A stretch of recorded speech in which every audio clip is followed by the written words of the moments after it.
Hey guys, it's Mike from Arnold Tutoring with a really good Manitoba Provincial Pre-Calculus exam question.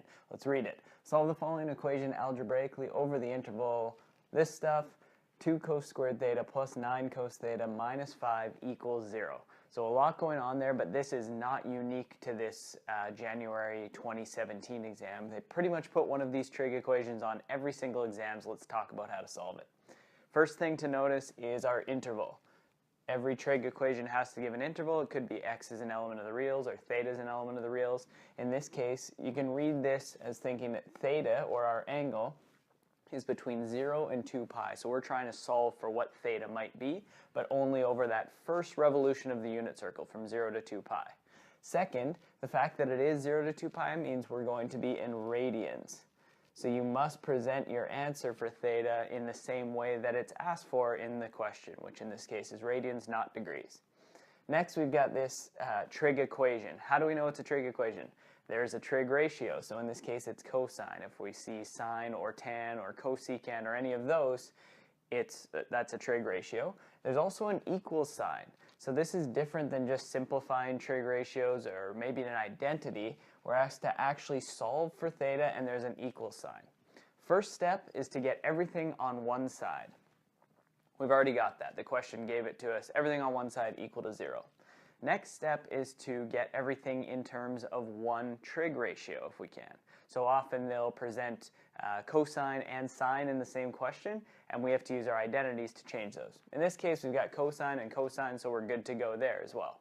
So everything on one side, everything down to one trig ratio, then you factor and solve. How do we factor? Well, this is in terms of cos theta as our variable. And a decent habit to get into is to substitute that out if you find it hard to see when it's cosine theta. So I'm going to set m is just an arbitrary letter, equal to cosine theta.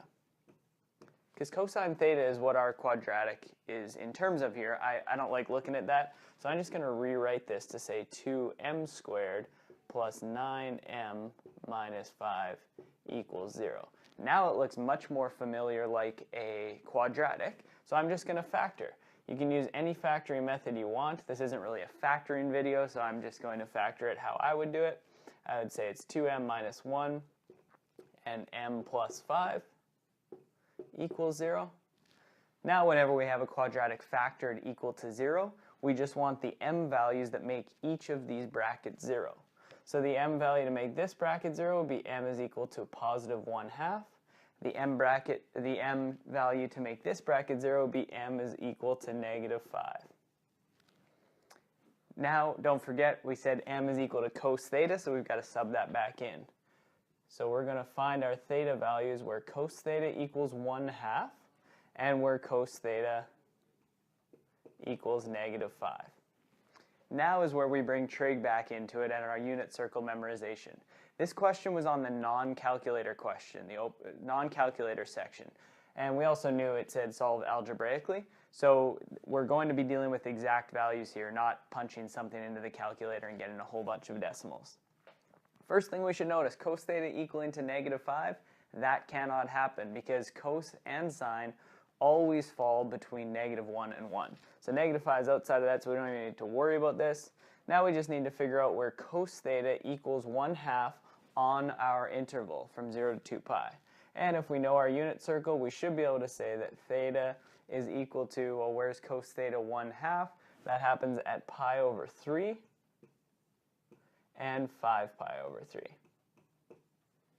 And those are our values for theta.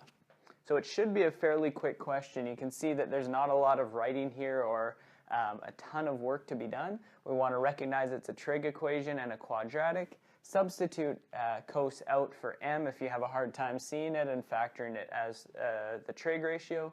And then make sure you focus on your interval when you're presenting the question, your answers. If you have any other questions, send us an email, info@arnoldtutoring.com. Thanks.